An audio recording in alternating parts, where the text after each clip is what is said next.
When Clay Sings by Bird Baylor, illustrated by Tom BAHTI, read by Corey Reed.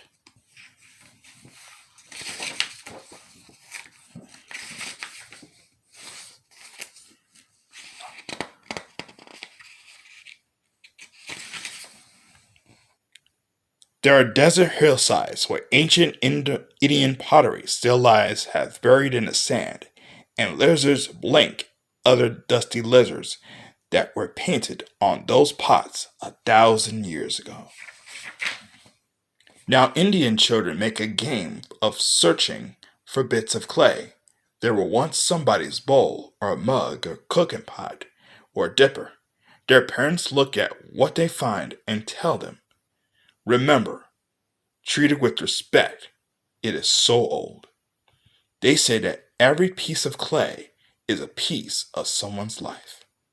They even make it has its own small voice and sings in its own way.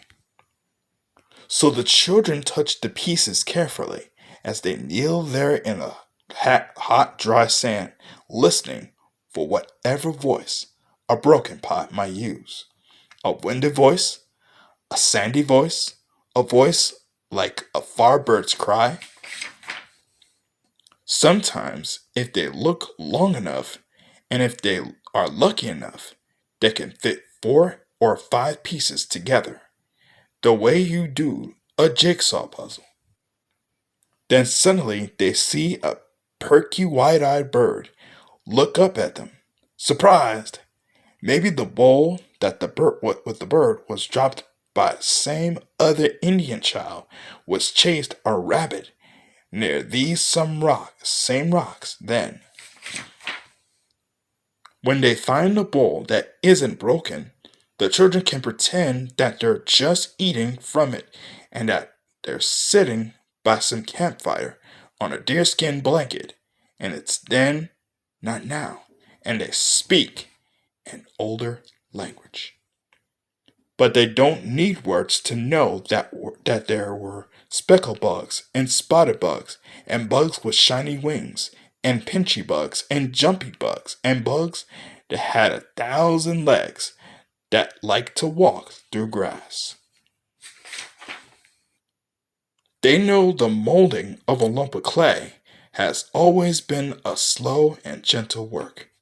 No hurrying, no rushing. Hands that shape the earth this way have time to know the cool touch of the sand. Women then must have spoken to the earth as they took its clay.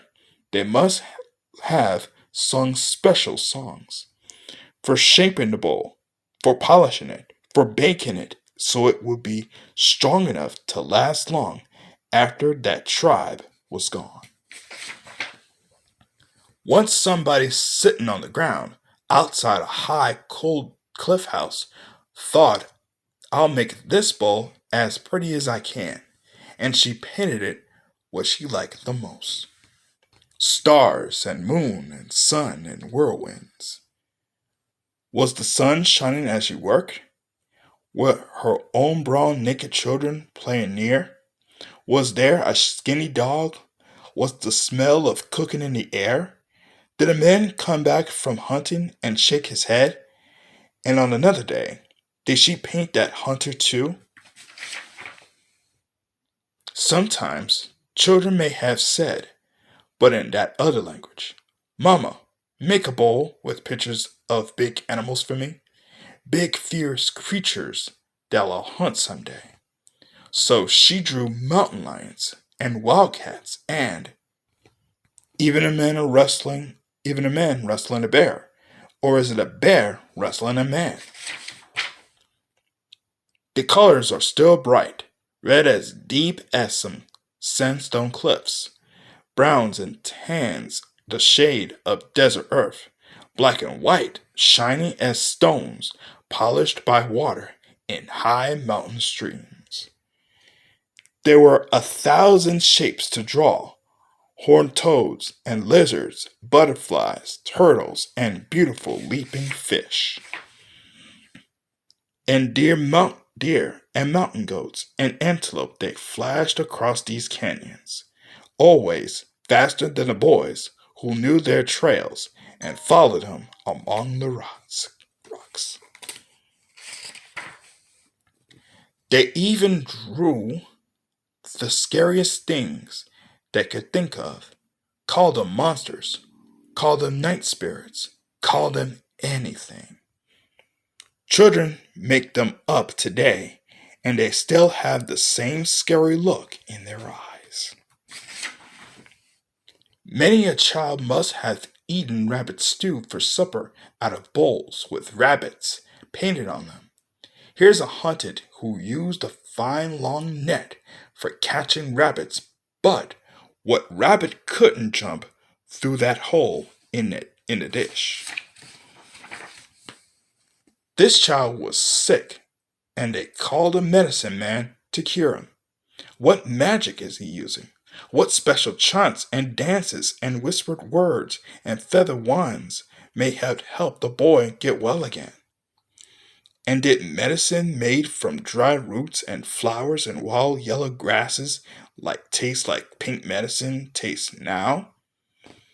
Indians who find this pottery today say that everything has its own spirit, even a broken pot.